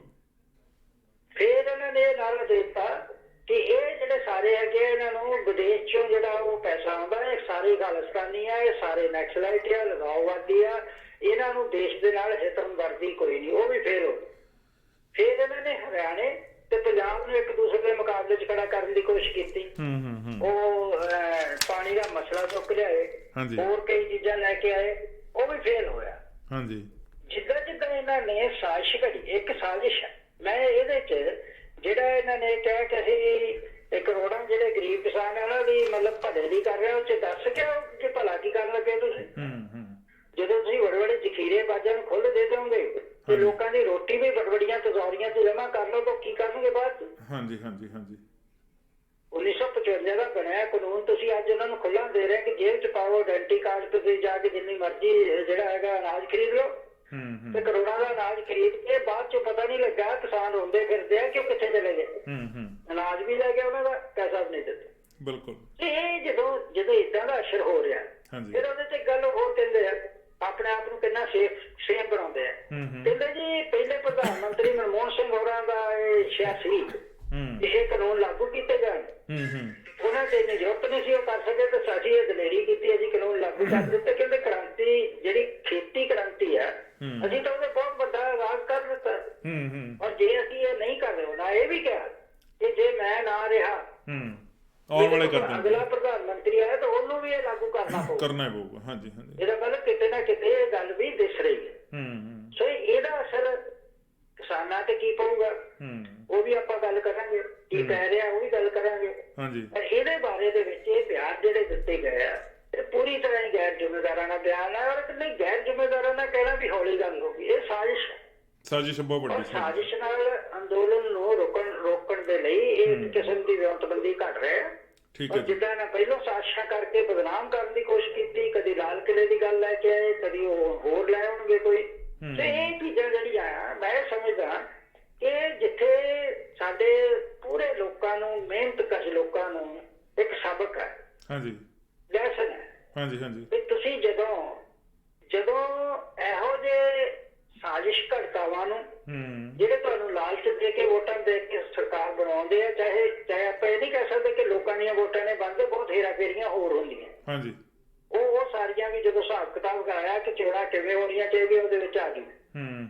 ਸੋ ਇਹ ਇੱਕ ਲੈਸਨ ਹੈਗਾ। ਦੂਸਰਾ ਲੈਸਨ ਇਹ ਆ ਕਿ ਹੁਣ ਇਹ ਸੋਚ ਲਓ, ਸੰਘਰਸ਼ ਕਰ ਰਹੇ ਲੋਕ ਤੇ ਉਹਨਾਂ ਦੇ ਆਗੂ ਕਿ ਸਾਡਾ ਵਾਸਤਾ ਕਿੱਥੇ ਪਿਆ। ਉਹਨੇ ਸਪਸ਼ਟ ਜਵਾਬ ਦਿੱਤਾ ਕਿ ਇਹ ਕਾਨੂੰਨ ਵਾਪਸ ਲੈਣ ਦਾ ਸਵਾਲ ਹੀ ਪੈਦਾ ਨਹੀਂ ਹੋਇਆ। ਹਾਂ, ਗੱਲਬਾਤ ਅਸੀਂ ਕਰ ਸਕਦੇ ਹਾਂ, ਉਹ ਵੀ ਇਸ ਹੱਦ ਤੱਕ ਕਿ ਗੱਲਬਾਤ ਦੇ ਵਿੱਚ ਅਸੀਂ ਇਹਨਾਂ ਕਾਨੂੰਨਾਂ ਬਾਰੇ ਸਮਝਾ ਸਕੀਏ ਤੇ ਸਮਝ ਲਈਏ। ਸਮਝਾਉਣ ਤੋਂ ਬਾਅਦ ਕੁਛ ਨਹੀਂ। ਸੋ ਇਸ ਕਰਕੇ ਕਹਿੰਦੇ ਜਿਹੜੇ ਅੰਦੋਲਨ ਕਰ ਰਹੇ ਆ ਇਹਨਾਂ ਨੂੰ ਭੁੱਲ ਜਾਣਾ ਚਾਹੀਦਾ ਵੀ ਸਰਕਾਰ ਨੂੰ ਝੁਕਾ ਲੈਣਗੇ। ਏਦਾਂ ਨਹੀਂ ਹੋ ਸਕਦਾ। ਔਰ ਉਹ ਜਿਸ ਲਹਿਜੇ 'ਚ ਗੱਲ ਕਰ ਰਹੇ ਸੀ, ਇਹ ਲੱਗਦਾ ਕਿ ਪਹਿਲਾਂ ਸੋਚ ਚੁੱਕਾ ਹੈ ਸਾਰਾ ਕੁਛ। ਅਸੀਂ ਲੋਕਾਂ ਨੂੰ ਤਾਕਤ ਨਾਲ ਦਬਾਉਣਾ ਹੀ ਦਬਾਉਣਾ ਹੈ, ਸਾਡੇ ਕੋਲ ਇੰਨੀ ਫੋਰਸ ਹੈ, ਇੰਨਾ ਕੁਛ ਹੈ, ਅਸੀਂ ਕਰ ਲੈਣਾ। ਅਸੀਂ ਪੋਲਰਾਈਜੇਸ਼ਨ ਇਹਨੂੰ ਕਹਿੰਦੇ, ਮਤਲਬ ਪੋਲਰਾਈਜੇਸ਼ਨ ਕਰਦੇ ਲੋਕਾਂ ਨੂੰ ਲੋਕਾਂ ਨਾਲ ਲੜਾਉਣ। ਤੇ ਇਹ ਪੁਰਾਣਾ ਉਹਨਾਂ ਦਾ ਵਰਤਿਆ ਹੋਇਆ ਫਾਰਮੂਲਾ ਜਿਸ 'ਚ ਉਹਨਾਂ ਨੂੰ ਪਹਿਲੋਂ ਜਿੱਤਾਂ ਮਿਲਦੀਆਂ ਰਹੀਆਂ। ਪਰ ਹੁਣ ਜਿੱਥੇ ਪੰਜਾਬ ਪਿਆ ਇਹ ਬੜਾ ਪਛੂਤਾ, ਕਿਉਂਕਿ ਇੱਥੇ ਪੋਲਰਾਈਜੇਸ਼ਨ ਹੋਣੀ ਨਹੀਂ। ਤੁਸੀਂ ਸਮਝ ਸਕਦੇ ਹੋ ਕਿ ਜਿਹੜੇ ਵੱਡੇ ਕਿਸਾਨ ਤੇ ਛੋਟੇ ਕਿਸਾਨ ਦਾ ਮੁੱਦਾ ਲਿਆ ਕੇ ਅੱਡ ਕਰ ਦੇਣਗੇ, ਉਹ ਇੱਕ ਦੂਜੇ ਦੇ ਵਿਰੋਧ 'ਚ ਖੜੇ ਹੋ ਜਾਣਗੇ, ਕਦੀ ਵੀ ਨਹੀਂ ਹੋ ਸਕਦਾ। ਕਿਉਂਕਿ ਜਿੰਨੇ ਇਸ ਅੰਦੋਲਨ ਦੇ ਵਿੱਚ ਲੋਕ ਹੈ ਉਹਨਾਂ ਦੇ ਵਿੱਚੋਂ 90% ਲੋਕ ਮਿਹਨਤੀ ਹੈ, ਮਜ਼ਦੂਰ ਹੈ, ਜਿਹੜੇ ਕਿਸਾਨ ਹੈ ਉਹ ਵੀ ਗਰੀਬ ਕਿਸਾਨ ਹੈ, ਕਰਜ਼ੇ 'ਚ ਫਸੇ ਹੋਏ ਲੋਕ ਹੈ। ਤੇ ਇਸ ਕਰਕੇ ਇਹ ਜਿਹੜਾ ਪ੍ਰਧਾਨ ਮੰਤਰੀ ਦਾ ਇਹ ਬਿਆਨ ਸੀ, ਇਹਨੇ ਸਾਬਤ ਕਰ ਦਿੱਤਾ ਬੜੀ ਕਲੀਅਰ ਗੱਲ, ਲੋਕਾਂ ਨੂੰ ਸਪਸ਼ਟ ਤੌਰ ਤੇ ਸਾਬਤ ਕਰਤਾ ਕਿ ਅਸੀਂ ਡਟ ਕੇ ਖੜੇ ਆ, ਇਹ ਕਾਨੂੰਨ ਵਾਪਸ ਨਹੀਂ ਹੁਣ ਲਵਾਂਗੇ, ਜੋ ਤੁਸੀਂ ਕਰਨਾ ਕਰੋ। ਤੇ ਹੁਣ ਲੜਾਈ ਜਿਹੜੀ ਆ ਉਹ ਪੂਰੀ ਤਰ੍ਹਾਂ ਸਪਸ਼ਟ ਤੌਰ ਦੇ ਉੱਤੇ ਸਾਹਮਣੇ ਆ ਗਈ। ਭੱਟੀ ਸਾਹਿਬ ਇੱਕ ਭੱਟੀ ਸਾਹਿਬ ਇੱਕ ਮੇਰਾ ਸਵਾਲ ਸੀਗਾ ਨਾਲ ਹੀ ਬਣਦਾ, ਇਹ ਪ੍ਰਧਾਨ ਮੰਤਰੀ ਦੇ ਭਾਸ਼ਣ ਵਿੱਚ ਹੀ ਇਹਨੇ ਮੈਨੂੰ ਜੋ ਲੱਗਦਾ ਇਮੋਸ਼ਨਲੀ ਬਲੈਕਮੇਲ ਕਰਨ ਦੀ ਕੋਸ਼ਿਸ਼ ਕੀਤੀ ਆ ਦੋ ਧਿਰਾਂ ਨੂੰ, ਹੋਰਾਂ ਨੂੰ। ਇੱਕ ਪੰਜਾਬੀਆਂ ਦਾ ਨਾਂ ਲਿਆ ਕਿ ਪੰਜਾਬੀਆਂ ਦਾ ਨੁਕਸਾਨ ਬਹੁਤ ਹੋਇਆ, ਦੇਸ਼ ਦੀ ਵੰਡ ਵੇਲੇ ਵੀ ਹੋਇਆ, 84 ਵੇਲੇ ਵੀ ਹੋਇਆ, ਬਾਅਦ 'ਚ ਵੀ ਹੋਇਆ। ਦੂਜਾ ਸਿੱਖਾਂ ਦੀ ਗੱਲ ਕੀਤੀ ਗਈ, ਇਹਦੇ ਤੇ ਤੁਸੀਂ ਕੀ ਵਿਚਾਰ ਦਿੰਦੇ? ਪਿਛਲੇ ਤੱਕ ਗੱਲ ਬੜੀ ਕਲੀਅਰ ਹੈ ਜੋ ਮੈਂ ਸਮਝ ਸਕਿਆ। ਸਿੱਖਾਂ ਦੀ ਗੱਲ ਕਰਨਾ, ਸਾਰੇ ਦੇਸ਼ ਦੇ ਵਿੱਚ ਸਿੱਖਾਂ ਨੂੰ ਇੱਕ ਵੱਖਰੇ ਢੰਗ ਨਾਲ ਪੇਸ਼ ਕਰਨਾ, ਹਾਂਜੀ, ਨੰਬਰ 1। ਨੰਬਰ 2, 1984 ਦੀ ਗੱਲ ਕਰਨਾ, ਉਹਨੇ ਜਿਹੜਾ ਸਮਝੋ ਕਿਉਂ ਕੀਤੀ ਗਈ। ਇੱਕ ਨਾਲ ਧਮਕੀ ਵੀ ਜੇ ਅੱਗੇ ਦੇਖੋ ਤੁਸੀਂ ਕਿੰਨਾ ਨੁਕਸਾਨ ਕਰਾ ਲਿਆ ਤਾਂ ਹੁਣ ਨਾ ਕਰਾਇਓ। ਹਾਂਜੀ, ਬਿਲਕੁਲ ਬਿਲਕੁਲ। ਹਾਂਜੀ, ਜਿੱਦਾਂ ਕਿਸੇ ਨੌਜਵਾਨ ਨੂੰ ਤੁਸੀਂ ਕਹੋ ਕਿ ਜਿਹੜਾ ਆਪਣੇ ਪਿਓ ਨੂੰ ਯਾਦ ਕਰ ਜਿਹੜਾ ਸਾਡੇ ਇੱਥੋਂ ਖਤਮ ਹੋਇਆ ਸੀ ਤੇ ਹੁਣ ਤੂੰ ਸੋਚ ਕੇ ਕਰੀਗਾ। ਤੁਹਾਨੂੰ ਪਤਾ ਅਡਵਾਨੀ ਨੇ ਕੀ ਲਿਖਿਆ ਸੀ ਆਪਣੀ ਕਿਤਾਬ 'ਚ? ਉਹਨੇ ਆਪਣੀ ਕਿਤਾਬ ਦੇ ਵਿੱਚ ਲਿਖਿਆ ਕਿ ਅਸੀਂ ਇੰਦਰਾ ਗਾਂਧੀ ਨੂੰ ਕਿਹਾ ਸੀ ਕਿ ਹਰਿਮੰਦਰ ਸਾਹਿਬ ਦੇ ਉੱਤੇ ਹਮਲਾ ਕਰ, ਕਿਉਂਕਿ ਇਸ ਤੋਂ ਬਿਨਾਂ ਕੋਈ ਹੱਲ ਨਹੀਂ ਸੀ। ਉਹਦਾ ਰਿਟਨ ਹੈ। ਹਾਂਜੀ ਹਾਂਜੀ ਹਾਂਜੀ ਹਾਂਜੀ। ਔਰ ਇਹ ਉਹ ਲੋਕ ਹੈ ਜਿਨ੍ਹਾਂ ਨੇ ਇੰਦਰਾ ਗਾਂਧੀ ਨੂੰ ਬੜੀ ਵੱਡੀ ਮਤਲਬ ਦੁਰਗਾ ਮਾਤਾ ਤੱਕ ਦਾ ਖਿਤਾਬ ਦਿੱਤੇ ਸੀ। ਔਰ ਇਹ ਲੋਕ ਹੈ ਜਦੋਂ ਦੰਗੇ ਹੋ ਰਹੇ ਸੀ ਉਦੋਂ ਕਿੱਥੇ ਸੀ? ਜਿਹੜੇ ਅੱਜ ਯਾਦ ਕਰਵਾ ਰਹੇ ਆ, ਇਹ ਸਾਰੇ ਰਲੇ ਹੋਏ ਸੀ। ਹਾਂਜੀ ਹਾਂਜੀ ਹਾਂਜੀ। ਕਿਉਂਕਿ ਹਿੰਦੁਸਤਾਨ ਦੀ ਜਿਹੜਾ ਟੋਟਲ ਸਿਸਟਮ ਹੈ ਉਹ 'ਚ ਇੰਨੀ ਗਿਰਾਵਟ ਆ ਚੁੱਕੀ ਹੈ ਕਿ ਅਖਲਾਕ ਨਾਂ ਦੀ ਚੀਜ਼ ਔਰ ਇਨਸਾਨੀਅਤ ਦੀ ਚੀਜ਼ ਕੋਈ ਦਿਸਦੀ ਨਹੀਂ ਹੈ। ਔਰ ਇਸੇ ਕਰਕੇ ਕਿਸਾਨਾਂ ਨੇ ਕਿਹਾ ਨਾ ਕਿ ਜਿੰਨੇ ਵੀ ਇਹ ਮਤਲਬ ਰਾਜਨੀਤਿਕ ਲੋਕ ਹੈ ਸਾਡੇ ਇੱਥੇ ਮੂੰਹ ਨਾ ਦਿਖਾਇਓ। ਹਾਂਜੀ ਹਾਂਜੀ ਹਾਂਜੀ। ਇੱਥੇ ਅਸੀਂ ਕਿਸੇ ਨੂੰ ਬੋਲਣ ਨਹੀਂ ਦੇਣਾ। ਮਤ ਸੋਚਿਓ ਕੋਈ ਕਿਸੇ ਅੰਦੋਲਨ 'ਚ ਏਦਾਂ ਹੋਇਆ ਕਿ ਇੱਕੋ ਝਟਕੇ ਦੇ ਨਾਲ ਸਾਰੀ ਇੰਨੀ ਪਰੰਪਰਾ ਇਹਨਾਂ ਦੀ ਬਣੀ ਹੋਈ, ਜੋ ਕੁਛ ਇਹਨਾਂ ਦੇ ਤੌਰ ਤਰੀਕੇ ਸਾਰੇ ਜਗ੍ਹਾ ਤੋਂ ਪੁੱਟਦੇ ਹੋਣ, ਹੋਇਆ ਇਹ ਕੁਛ ਕਿ ਨਹੀਂ? ਜਿਹੜੀ ਪੋਲਰਾਈਜ਼ੇਸ਼ਨ ਕਰਕੇ ਰਾਜ ਕਰਦੇ ਰਹੇ ਹੁਣ ਤੱਕ, ਇਹ ਪੰਜਾਬੀ ਹੈ, ਹਰਿਆਣਵੀ ਹੈ, ਹਿੰਦੂ ਹੈ, ਸਿੱਖ ਹੈ, ਮਜ਼੍ਹਬੀ ਹੈ, ਕਿ ਦੂਸਰੀਆਂ ਜਾਤੀਆਂ ਦੇ ਆ, ਕਿ ਅੱਜ ਇਸ ਅੰਦੋਲਨ ਨੇ ਸਾਫ਼ ਕੀਤਾ ਨਾ, ਉਹ ਵੀ ਝਟਕੇ ਨਾਲ ਕੀਤਾ। ਅੱਜ ਲੋਕ ਕਹਿ ਰਹੇ ਇਹ ਗੱਲ ਕਿ ਸਾਨੂੰ ਇਹਨਾਂ ਨੇ ਇਸ ਢੰਗ ਦੇ ਨਾਲ ਲੜਾਇਆ, ਇਸ ਢੰਗ ਦੇ ਨਾਲ ਸਾਨੂੰ ਇਹ ਤਬਾਹ ਕਰਦੇ ਰਹੇ, ਕੁੱਟਦੇ ਵੀ ਰਹੇ ਤੇ ਲੁੱਟਦੇ ਵੀ ਰਹੇ। ਤੇ ਇਸ ਕਰਕੇ ਆਉਣ ਵਾਲਾ ਸਮਾਂ ਜਿਹੜਾ ਹੈਗਾ ਉਹ ਤੁਸੀਂ ਦੇਖੋਗੇ ਤੇ ਇਹ ਲੋਕ ਏਦਾਂ ਦੀਆਂ ਗੱਲਾਂ ਆਖਰੀ ਸਮੇਂ ਤੱਕ ਵੀ ਕਰਦੇ ਰਹਿਣਗੇ। ਮੈਂ ਤੁਹਾਨੂੰ ਕੱਲ ਦੀ ਗੱਲ ਸੁਣਾਈ ਸੀ, ਮੈਂ ਦੁਬਾਰਾ ਨਹੀਂ ਦੁਹਰਾਉਣਾ ਚਾਹੁੰਦਾ, ਰਾਜੇ ਵਾਲੀ ਗੱਲ। ਹਾਂਜੀ ਹਾਂਜੀ ਹਾਂਜੀ। ਕਿਹੜਾ ਰਾਜਾ? ਇੱਥੇ ਹੁਣ ਹੋ ਗਈ ਹੈ ਕਿ ਪੰਜਾਬ 'ਚ ਕੀ ਹਾਲਤ ਹੈ ਦੇਖੋ ਜਰਾ। ਹਾਂਜੀ ਹਾਂਜੀ। ਕੱਲ ਦੀ ਖਬਰ ਹੈ ਕਿ ਪੰਜਾਬ ਦੇ ਵਿੱਚ ਜਿਹੜਾ ਭਾਜਪਾ ਦਾ ਪ੍ਰਧਾਨ ਸੀ ਉਹ ਬੜਾ ਦਲੇਰੀ ਨਾਲ ਪਹੁੰਚਿਆ ਨਵੇਂ ਸ਼ਹਿਰ ਵੀ ਮੈਂ ਤਾਂ ਇੱਥੇ ਲੋਕਾਂ ਨੂੰ ਕਨਵਿੰਸ ਕਰਨ ਆਇਆ ਸਾਨੂੰ ਵੋਟਾਂ ਦਿਓ। ਤੇ ਜਿਸ ਵੇਲੇ ਲੋਕਾਂ ਨੂੰ ਪਤਾ ਲੱਗਾ ਕੋਈ ਉੱਥੇ ਤਿਆਰੀ ਨਹੀਂ ਸੀ, ਨੌਜਵਾਨ ਆਮ ਕਿਸਾਨ ਦੂਸਰੇ ਝੰਡੇ ਲੈ ਕੇ ਸ਼ਹਿਰ ਦੇ ਵਿੱਚ ਦੀ ਇੱਕ ਮਹੱਲਾ ਹੈ ਉੱਥੋਂ ਦੀ ਗੱਲ ਹੈ, ਔਰ ਉਹਨਾਂ ਨੇ ਉਹ ਸਾਰਾ ਏਰੀਆ ਘੇਰਨ ਦੀ ਕੋਸ਼ਿਸ਼ ਕੀਤੀ ਤੇ ਮੋਹਰੇ ਪੁਲਿਸ ਨੇ ਰੋਕਾਂ ਲਾ ਦਿੱਤੀਆਂ 1.5 ਕਿਲੋਮੀਟਰ ਪਿੱਛੇ ਰੋਕਣ ਲਈ। ਹਾਂਜੀ ਹਾਂਜੀ। ਇਹ ਭਾਜਪਾ ਦਾ ਜਿਹੜਾ ਬੜਾ ਸਰਲੱਤ ਪ੍ਰਧਾਨ ਆ ਰਿਹਾ ਤੇ ਇਹਦੇ ਨੇੜੇ ਨਹੀਂ ਜਾਣਦਾ। ਉਹਨਾਂ ਨੇ ਉਹ ਬੈਰੀਕੇਡ ਚੱਕ ਕੇ ਮਾਰੇ ਲਾਂਦੇ, ਉੱਥੇ ਡਾਂਗ ਵੀ ਚੱਲੀ ਆ, ਉੱਥੇ ਲੋਕ ਫੱਟੜ ਵੀ ਹੋਇਆ, ਪਰ ਉਹਨਾਂ ਪਰਵਾਹ ਨਹੀਂ ਕੀਤੀ, ਈਵਨ ਔਰਤਾਂ ਵੀ ਨਾਲ। ਔਰ ਉਹਨਾਂ ਜਾ ਕੇ ਇਹਨਾਂ ਦਾ ਉਹ ਸਾਰਾ ਹੀ ਏਰੀਆ ਘੇਰਨਾ ਜਿਹਦੇ ਅੰਦਰ ਸੀ ਇਹ। ਔਰ ਉਸ ਤੋਂ ਬਾਅਦ ਦੇ ਵਿੱਚ ਇਹਨਾਂ ਨੇ ਇਹ ਵੀ ਕੋਸ਼ਿਸ਼ਾਂ ਕੀਤੀਆਂ ਕਿਸਾਨਾਂ ਨੇ ਕਿਤੇ ਪਿਛਲੇ ਪਾਸਿਆਂ ਦੀ ਬਾਹਰ ਨਾ ਲੰਘਾ ਦੇ। ਸੋ ਉੱਥੇ ਘਿਰੇ ਰਹੇ ਆ ਔਰ ਉਹ ਨਾਅਰੇਬਾਜ਼ੀ ਕਰਦੇ ਰਹੇ। ਨਾਲ ਉਹਨਾਂ ਨੇ ਕਿਹਾ ਕਿਸਾਨ ਆਗੂਆਂ ਨੇ, ਦੇਖੋ ਸਾਡੀ ਪੁਲਿਸ ਨੂੰ ਕਿਹਾ ਤੁਹਾਡੇ ਨਾਲ ਕਮਿਟਮੈਂਟ ਹੈ ਕਿ ਅਸੀਂ ਸ਼ਾਂਤਮਈ ਜਿਹੜਾ ਹੈਗਾ ਰੋਸ ਕਰਨਾ, ਸਾਡੇ ਨਾਲ ਨਾ ਉਲਝੋ, ਤੇ ਜੇ ਤੁਸੀਂ ਉਲਝੇ ਤੇ ਇਹ ਕੰਮ ਔਖਾ ਹੋਊਗਾ, ਅਸੀਂ ਤਾਂ ਉੱਥੇ ਹੀ ਪਹੁੰਚਣਾ ਜਿੱਥੇ ਉਹ ਕਰ ਰਹੇ। ਸੋ ਉੱਥੇ ਘਿਰੇ ਰਹੇ ਆ, ਕਿਹੜੀਆਂ ਹਾਲਤਾਂ ਨਾਲ ਉਹਨੂੰ ਕੱਢਿਆ ਗਿਆ, ਉੱਥੋਂ ਕੱਢਿਆ ਗਿਆ, ਜਾਨ ਪਿੱਛੇ ਰੋਕਿਆ ਗਿਆ, ਕੀ ਕੀਤਾ ਗਿਆ, ਇਹ ਅਜੇ ਰੌਲੇ ਗੋਲੇ ਦੀ ਗੱਲ। ਸੋ ਮੇਰੇ ਕਹਿਣ ਦਾ ਮਤਲਬ ਹੈ ਕਿ ਉਹਨਾਂ ਦੀ ਕੋਈ ਅਗਵਾਈ ਨਹੀਂ ਸੀ ਕਰਨ ਗਿਆ, ਉਹਨੂੰ ਦੱਸਣ ਨਹੀਂ ਗਿਆ ਵੀ ਤੁਸੀਂ ਘੇਰ ਲਓ। ਲੋਕਾਂ ਨੂੰ ਗੁੱਸਾ ਹੀ ਇੰਨਾ। ਕਈਆਂ ਥਾਵਾਂ ਦੇ ਉੱਤੇ ਔਰਤਾਂ ਜਿਹੜੀਆਂ ਹੈਗੀਆਂ ਉਹਨਾਂ ਨੇ ਦੁਰਕਾਰਿਆ ਵੀ ਸਾਡੇ ਤੁਹਾਨੂੰ ਸ਼ਰਮ ਨਹੀਂ ਆਈ, ਤੁਸੀਂ ਕਮਲ ਦਾ ਫੁੱਲ ਦਾ ਨਿਸ਼ਾਨ ਲੈ ਕੇ ਸਾਡੇ ਕੋਲ ਘਰ ਪਹੁੰਚੇ ਨੇ ਤੇ ਦੌੜ ਦੇ ਬਿਲਕੁਲ ਬਿਲਕੁਲ ਨਿਸ਼ਾਨ ਲੈ ਲੈਂਦੇ। ਹਾਂਜੀ ਹਾਂਜੀ। ਇਸ ਪੱਧਰ ਤੱਕ ਲੋਕ ਜਿਹੜੇ ਆ ਉਹ ਜਾਗਰੂਕ ਹੋ ਚੁੱਕੇ ਆ। ਉਹ ਆਪਣੇ ਹੱਕਾਂ ਨੂੰ ਜਾਣਦੇ ਆ, ਆਪਣੇ ਅਧਿਕਾਰਾਂ ਨੂੰ ਜਾਣਦੇ, ਆਪਣੀ ਤਾਕਤ ਨੂੰ ਵੀ ਜਾਣਦੇ। ਔਰ ਉਹਨਾਂ ਨੇ ਕਹਿਣਾ ਸੀ, ਇੱਕ ਬੜਾ ਜਰਨਲਿਸਟ ਨੇ ਸਵਾਲ ਕੀਤਾ, ਕਹਿੰਦਾ ਜੀ ਹੁਣ ਕੀ ਹੋਊਗਾ? ਹੁਣ ਤਾਂ ਮੋਦੀ ਸਾਹਿਬ ਡਟ ਗਏ ਆ ਕਿ ਅਸੀਂ ਪਿੱਛੇ ਨਹੀਂ ਹਟਣਾ। ਤੇ ਕਹਿੰਦਾ ਉਹ ਦੂਸਰਾ ਜਵਾਬ ਦਿੰਦਾ ਕਿ ਮੋਹਰਿਓ ਕਿੱਦਾਂ ਜਿਹੜੇ ਮੋਹਰੇ ਲੜਨ ਵਾਲੇ ਆ ਉਹਨਾਂ ਦਾ ਕਿੱਦਾਂ, ਉਹ ਵੀ ਦੱਸੋ। ਉਹ ਵੀ ਡਟੇ ਜਦੋਂ ਉਹ ਵੀ ਡਟੇ ਹੀ ਆ। ਹੂੰ ਹੈਂ? ਕਹਿੰਦੇ ਫਿਰ ਉਹਨੇ ਕਿਹਾ ਵੀ ਕੀ ਇਹ ਫੈਸਲਾ ਕੋਈ ਯੁੱਧ ਹੋ ਰਿਹਾ? ਕਹਿੰਦੇ ਹਾਂ ਬਿਲਕੁਲ ਇਹ ਫੈਸਲਾ ਕੋਈ ਨਹੀਂ ਹੋਊਗਾ। ਹਾਂਜੀ ਹਾਂਜੀ ਸੋ ਇਸ ਕਰਕੇ ਜਿਹੜੀ ਗੱਲ ਮੈਂ ਤੁਹਾਨੂੰ 2-3 ਦਿਨ ਮੇਰੇ ਖਿਆਲ 16 ਨੂੰ ਹੀ ਕੀਤੀ ਸੀ ਕਿ ਸਾਡੇ ਜਿਹੜੇ ਆਗੂ ਹੈ ਉਹਨਾਂ ਨੂੰ ਐਨ ਉਸੇ ਸਮੇਂ ਦੇ ਉੱਤੇ ਹੀ ਮੁਕਾਬਲੇ ਦੇ ਵਿੱਚ ਪੂਰੀ ਤਰ੍ਹਾਂ ਲੋਕਾਂ ਨੂੰ ਸੰਬੋਧਿਤ ਹੋਣਾ ਚਾਹੀਦਾ। ਖੈਰ ਉਹ ਕੋਈ ਪ੍ਰੋਬਲਮ ਹੋ ਗਿਆ, ਨਹੀਂ ਹੋ ਸਕੇ, ਹੋਣਗੇ ਔਰ ਉਹ ਸਾਰਾ ਕੁਝ ਕਲੀਅਰ ਕਰ ਰਹੇ ਆ। ਜਿਵੇਂ ਟਕੈਤ ਦਾ ਬਿਆਨ ਆਇਆ, ਉਹਨਾਂ ਨੇ ਇਹ ਗੱਲ ਕਹੀ ਆ, ਉਹ ਕਹਿੰਦੇ ਕਿ ਮੈਂ ਤਾਂ ਪਹਿਲਾਂ ਹੀ ਕਹਿ ਚੁੱਕਾ ਜੀ ਕਿ ਅਕਤੂਬਰ ਤੱਕ ਦਾ ਸਮਾਂ ਅਸੀਂ ਸਰਕਾਰ ਨੂੰ ਦਿੱਤਾ ਹੈ, ਸੋਚ ਲੈਣ, ਸਮਝ ਲੈਣ। ਮੈਨੂੰ ਕੋਈ ਹੈਰਾਨੀ ਨਹੀਂ ਜੇ ਕਹਿੰਦੇ ਵੀ ਨਹੀਂ ਕਰਨਾ, ਕੋਈ ਨਹੀਂ ਕਹਿੰਦੇ, ਇਹਦੇ ਕਰਵਾ ਕੇ ਹੀ ਵਾਪਸ ਜਾਵਾਂਗੇ। ਦੂਸਰਾ ਉਹਨੇ ਇੱਕ ਇੰਡੀਕੇਸ਼ਨ ਦਿੱਤੀ, ਉਹ ਇਹ ਕਹਿੰਦੇ ਕਿ ਅਸੀਂ ਤਾਂ ਜੀ ਪਹਿਲਾਂ ਹੀ ਸੋਚ ਲਿਆ, ਅਸੀਂ ਨਹੀਂ ਜਾਣ ਵਾਲੇ। ਅਸੀਂ ਕਹਾ ਬਕਾਇਦਾ ਤੌਰ ਦੇ ਉੱਤੇ ਇੱਕ ਇੱਕ ਪਿੰਡ ਦੇ ਵਿੱਚ ਡਿਊਟੀਆਂ ਲਾਤੀਆਂ ਵੀ ਕਿਹੜੇ ਕਿਸਾਨਾਂ ਨੇ ਕਿੰਨੀ ਤਰੀਕ ਨੂੰ, 2-2 ਮਹੀਨੇ ਪਹਿਲਾਂ ਦਾ ਉਹਨਾਂ ਨੂੰ ਪਤਾ ਕਿ ਕਿੰਨੀ ਤਰੀਕ ਨੂੰ ਆਪਣਾ ਰਾਸ਼ਨ ਪਾਣੀ ਲੈ ਕੇ ਇੱਥੇ ਦੀ ਸਹਾਇਤਾ ਕਰਨ ਦੇ ਲਈ ਕਿੰਨੀ ਤਰੀਕ ਨੂੰ ਪਹੁੰਚਣਾ, ਕੋਈ ਰੌਲਾ ਨਹੀਂ। ਕਹਿੰਦਾ ਖੇਤੀ ਵੀ ਕਰਾਂਗੇ, ਫਸਲਾਂ ਵੀ ਉਗਾਵਾਂਗੇ ਔਰ ਇਹਨਾਂ ਜਿਹੜੇ ਕੇਲੇ ਠੋਕੇ ਆ ਉਹਨਾਂ ਦਾ ਵੀ ਮੁਕਾਬਲਾ ਕਰਾਂਗੇ। ਇਹ ਬੜਾ ਵਧੀਆ ਪਿਆ। ਫਿਰ ਉਹਨੇ ਪੁੱਛਿਆ ਸਵਾਲ ਕਿ ਜੇ ਕੋਈ ਘਟਨਾ ਵਾਪਰਦੀ ਹੈ ਤਾਂ ਫਿਰ ਇਹਦਾ ਮਤਲਬ ਉਹਨਾਂ ਤੋਂ ਤੁਸੀਂ ਇੰਨੇ ਦੇਰ ਦਾ ਟਾਈਮ, ਕਹਿੰਦਾ ਨਹੀਂ, 1 ਲੱਖ ਕਿਸਾਨਾਂ ਦੀ ਜਿਹੜੀ ਸਪੈਸ਼ਲ ਫੋਰਸ ਆ ਉਹ ਅਸੀਂ ਖੜੀ ਕੀਤੀ ਹੈ, ਜਿਹੜੀ 1 ਘੰਟੇ ਦੇ ਨੋਟਿਸ ਦੇ ਉੱਤੇ ਇੱਥੇ ਪਹੁੰਚ ਜਾਣੀ। ਸਾਡੇ ਮੋਰਚੇ ਇਸੇ ਤਰ੍ਹਾਂ ਰਹਿਣਗੇ, ਇਹ ਹਿੱਲਣ ਵਾਲੇ ਨਹੀਂ। ਔਰ ਨਾਲ ਹੀ ਅਸੀਂ ਆਪਣੇ ਜਿਹੜੇ ਲੋਕ ਆ ਪਿੰਡਾਂ ਦੇ ਵਿੱਚ ਵੱਸਦੇ, ਉਹਨਾਂ ਨੂੰ ਚੇਤਨ ਕਰ ਰਹੇ ਆ, ਉਹਨਾਂ ਨੂੰ ਸੰਘਰਸ਼ ਕਰ ਰਹੇ ਆ, ਉਹਨਾਂ ਨੂੰ ਲੰਬੀ ਲੜਾਈ ਲਈ ਤਿਆਰ ਕਰ ਰਹੇ। ਅਰਥ ਔਰ ਗੈਰਤ ਦਾ ਸਵਾਲ ਹੈ, ਸਾਡੀ ਰੋਟੀ ਦਾ ਸਵਾਲ ਹੈ। ਉਹਦਾ ਇੱਕ ਉਦਾਹਰਨ ਬਹੁਤ ਵਧੀਆ ਦਿੱਤੀ। ਇਹਦੇ ਤੁਸੀਂ ਦੇਖੋ ਕਿ ਜਿੱਦਾਂ ਦੇ ਪਿੰਜਰਿਆਂ ਦੇ ਵਿੱਚ ਰੋਟੀ ਬੰਦ ਕਰਨੀ ਚਾਹੁੰਦੇ ਆ ਵੱਡੇ ਵੱਡੇ ਜ਼ਿਮੀਂਦਾਰ, ਆਪਣੇ ਸਰਮਾਏਦਾਰ, ਇਹਦਾ ਮੈਂ ਤਾਂ ਸੋਚਦਾ ਹੁੰਦਾ ਕਿ ਬਾਂਦਰ ਨੂੰ ਅਸੀਂ ਸਭ ਤੋਂ ਚਲਾਕ ਨਸਲ ਮੰਨਦੇ ਹਾਂ। ਉਹ ਤਾਂ ਬਾਂਦਰ ਵੀ ਨਹੀਂ ਇੱਥੋਂ ਰੋਟੀ ਕੱਢ ਸਕਦਾ, ਆਪਣੀ ਜਗ੍ਹਾ ਬੰਦੇ ਨੇ ਕੀ ਕੱਢਣੀ ਹੈ।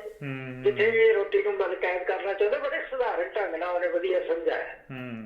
ਔਰ ਇਹ ਜਿਹੜਾ ਦੂਸਰੇ ਪਾਸੇ ਆਪਣੇ ਪੰਜਾਬ ਦੇ ਜਿਹੜੇ ਆਗੂ ਆ ਉਹਨਾਂ ਨੇ ਕੰਡੈਮ ਕੀਤਾ ਇਹਨੂੰ ਕਿ ਇਹ ਜਿਹੜਾ ਬਿਆਨ ਦਿੱਤਾ ਸਾਨੂੰ ਲਲਕਾਰ ਹੈ ਇਹਨਾਂ ਦੀ, ਔਰ ਉਹਨਾਂ ਨੇ ਆਪਣੇ ਆਪ ਨੂੰ ਜ਼ਾਹਰ ਕੀਤਾ। ਹੁਣ ਤੁਸੀਂ ਦੇਖੋ ਕਿ ਉੱਥੇ ਪਾਰਲੀਮੈਂਟ ਦੇ ਅੰਦਰ ਪ੍ਰਤਾਪ ਸਿੰਘ ਬਾਜਵਾ ਦਾ ਨਾਂ ਲੈ ਕੇ ਉਹਦਾ ਵਿਰੋਧ ਵਾਲਾ ਮਾਹੌਲ ਉਡਾ ਰਿਹਾ। ਬਿਲਕੁਲ। ਔਰ ਉਹਨੇ ਤਾਂ ਕਈ ਉਦਾਹਰਨਾਂ ਦਿੱਤੀਆਂ ਸੀ, ਇੱਕ ਬਾਰੇ ਵੀ ਜਵਾਬ ਦੇ ਦਿੰਦੇ। ਅੰਦਰ ਔਰ ਬਾਹਰ, ਪਾਰਲੀਮੈਂਟ ਦੇ ਅੰਦਰ ਔਰ ਬਾਹਰ ਇਹ ਘਮਸਾਨ ਜਿਹੜਾ ਮਚਿਆ, ਇਹਦਾ ਕੋਈ ਠੋਸ ਆਧਾਰ ਹੈ, ਇਹਦੇ ਲਈ ਠੋਸ ਰਣਨੀਤੀ ਹੈ ਜਿਹਦੇ ਉੱਤੇ ਚੱਲ ਕੇ ਮਤਲਬ ਇਹ ਸੰਘਰਸ਼ ਜਿਹੜਾ ਹੈਗਾ ਆ ਉਹ ਆਪਣੇ ਪੂਰੇ ਮਿੱਥੇ ਹੋਏ ਤਰੀਕੇ ਨਾਲ ਅੱਗੇ ਵੱਧ ਰਿਹਾ। ਹੁਣ ਤੁਸੀਂ ਇਮੈਜਿਨ ਕਰੋ ਕਿ ਕੀ ਕਿਸਾਨ ਇਸ ਕਰਕੇ ਇੱਥੇ ਆ ਗਏ ਸੀ ਦਿੱਲੀ ਮੋਰਚਿਆਂ ਤੇ ਬਹਿਣ ਲਈ ਵੀ ਉਹਨਾਂ ਨੂੰ ਪਤਾ ਨਹੀਂ ਸੀ ਕਿ ਅਸੀਂ ਥੋੜੇ ਦਿਨਾਂ 'ਚ ਚੱਲ ਜਾਣਾ। ਉਹ ਕਹਿੰਦੇ 6-6 ਮਹੀਨੇ ਦਾ ਰਾਸ਼ਨ ਲੈ ਕੇ ਚੱਲੋ, ਇਹ 6 ਮਹੀਨੇ ਨਹੀਂ ਹੋਏ। ਉਹ ਜਾਣਦੇ ਆ ਕਿ ਜੇ ਸਾਡੇ ਪੁਰਖੇ ਜਿਹੜੇ ਹੈਗੇ ਉਹ 9 ਮਹੀਨੇ ਐਜੀਟੇਸ਼ਨ ਕਰਕੇ ਪਗੜੀ ਸੰਭਾਲ ਜੱਟਾਂ ਦੇ ਵਿੱਚ ਅੰਗਰੇਜ਼ਾਂ ਨੂੰ ਮਨਾ ਸਕਦੇ ਆ, ਤੇ ਇਹ ਛੇਤੀ ਕਿਤੇ ਮੰਨਣ ਵਾਲੀ ਚੀਜ਼ ਨਹੀਂ ਹੈ। ਬਿਲਕੁਲ। ਇਸ ਕਰਕੇ ਬਹੁਤ ਕੁਝ ਪ੍ਰਧਾਨ ਮੰਤਰੀ ਨੇ ਸਾਫ਼ ਕਰ ਦਿੱਤਾ। ਦੂਸਰੇ ਪਾਸੇ ਇਹ ਵੀ ਮਤਲਬ ਖੇਤੀਬਾੜੀ ਮੰਤਰੀ ਬਿਆਨ ਦੇ ਰਹੇ ਆ ਕਿ ਅਸੀਂ ਗੱਲਬਾਤ ਲਈ ਜਲਦੀ ਕਰ ਰਹੇ ਹਾਂ ਤਿਆਰੀ। ਕਾਹਦੀ ਗੱਲਬਾਤ, ਕਿਸ ਵਿਸ਼ੇ ਤੇ ਕਰਨੀ ਹੈ, ਕਰ ਕੀ ਰਹੇ ਆ ਤੁਸੀਂ, ਇਹਦੇ ਬਾਰੇ ਤਾਂ ਦੱਸੋ। ਜਦੋਂ ਇੱਕ ਪਾਸੇ ਕਹੀ ਜਾਂਦੇ ਜੀ ਕਾਨੂੰਨ ਵਿੱਚ ਕਾਲਾ ਹੀ ਕੁਛ ਨਹੀਂ ਹੈਗਾ, ਨਾ ਤਾਂ ਕਿਸਾਨ ਦੱਸ ਸਕਿਆ, ਨਾ ਪਾਰਲੀਮੈਂਟੇਰੀਅਨ ਦੱਸ ਸਕੇ ਹੈਗੇ ਆ, ਤੇ ਫਿਰ ਗੱਲਬਾਤ ਕਾਹਦੀ। ਔਰ ਹੁਣ ਤੱਕ ਤੁਸੀਂ ਦੇਖੋ ਜੀ 22 ਜਨਵਰੀ ਨੂੰ ਗੱਲ ਹੋਈ ਸੀ, ਉਸ ਤੋਂ ਬਾਅਦ ਅੱਜ ਕਿੰਨੇ ਦਿਨ ਹੋ ਗਏ ਆ, 18 ਦਿਨ ਹੋ ਗਏ ਜੀ, ਕੋਈ ਗੱਲ ਨਹੀਂ ਹੋਈ, ਕੋਈ ਗੱਲ ਦਾ ਇਸ਼ਾਰਾ ਤੱਕ ਵੀ ਨਹੀਂ ਕੀਤਾ ਗਿਆ। ਇਹ ਸਰਕਾਰ ਦੀ ਬਦਨੀਤੀ ਸਾਬਤ ਕਰਦੀ ਆ ਕਿ ਇਹ ਕਿਸਾਨਾਂ ਨੂੰ ਥਕਾ ਦੇਣਾ ਚਾਹੁੰਦੇ ਆ, ਉਹਨਾਂ 'ਤੇ ਪ੍ਰੈਸ਼ਰ ਬਿਲਡ ਕਰਨਾ ਚਾਹੁੰਦੇ ਆ, ਉਹਨਾਂ ਨੂੰ ਉੱਥੋਂ ਭਜਾਉਣਾ ਚਾਹੁੰਦੇ ਆ। ਇਸ ਤਰੀਕੇ ਦੀ ਇਹਨਾਂ ਦੀ ਕੋਸ਼ਿਸ਼ ਹੈਗੀ ਜਿਹੜੀ ਸ਼ਾਇਦ ਭੱਟੀ ਸਾਹਿਬ ਤੁਸੀਂ ਮੇਰੇ ਨਾਲ ਸਹਿਮਤ ਹੋਵੋਗੇ ਕਦੀ ਕਾਮਯਾਬ ਹੋਣ ਦੇ ਚਾਂਸਸ ਹੈ ਨਹੀਂ। ਪੂਰੇ ਸੰਸਾਰ ਦੇ ਜਾਗਰੂਕ ਲੋਕ ਜਿਹੜੇ ਆ ਉਹ ਇਸ ਕਿਸਾਨੀ ਅੰਦੋਲਨ ਦੇ ਨਾਲ ਜੁੜ ਚੁੱਕੇ ਆ ਔਰ ਇਹਨਾਂ ਨੂੰ ਬਹੁਤ ਵੱਡਾ ਹੁਲਾਰਾ ਮਿਲ ਚੁੱਕਾ। ਕਿਸਾਨ ਖੁਦ ਵੀ ਆਪਣੇ ਅੰਦਰੋਂ ਹੁੰਝਾ ਫੇਰੂ ਪਾਲਿਸੀ ਦੇ ਉੱਤੇ ਚੱਲੇ ਹੋਏ ਆ ਕਿ ਜਿੱਥੇ ਉਹਨਾਂ ਨੂੰ ਲੱਗਦਾ ਕਿ ਕੋਈ ਕਮਜ਼ੋਰੀ ਹੈਗੀ ਉਹ ਕਮਜ਼ੋਰੀ ਨੂੰ ਦੂਰ ਕਰ ਲਿਆ ਜਾਊਗਾ ਆਉਣ ਵਾਲੇ ਦਿਨਾਂ 'ਚ। ਬੜੀ ਮਿਹਰਬਾਨੀ ਭੱਟੀ ਸਾਹਿਬ ਤੁਹਾਡੀ, ਔਰ ਕੱਲ੍ਹ ਨੂੰ ਫਿਰ ਦੁਬਾਰਾ ਆਪਾਂ ਇਸ ਟੌਪਿਕ ਦੇ ਉੱਤੇ ਨਵੀਂ ਚਰਚਾ ਲੈ ਕੇ ਆਵਾਂਗੇ। ਤਦ ਤੱਕ ਲਈ ਤੁਹਾਡਾ ਬਹੁਤ ਬਹੁਤ ਸ਼ੁਕਰੀਆ ਜੀ, thank you very much. Okay ਜੀ, ਐਮਪੀ ਸਾਹਿਬ ਮੇਰੇ ਯੂ। Thank you.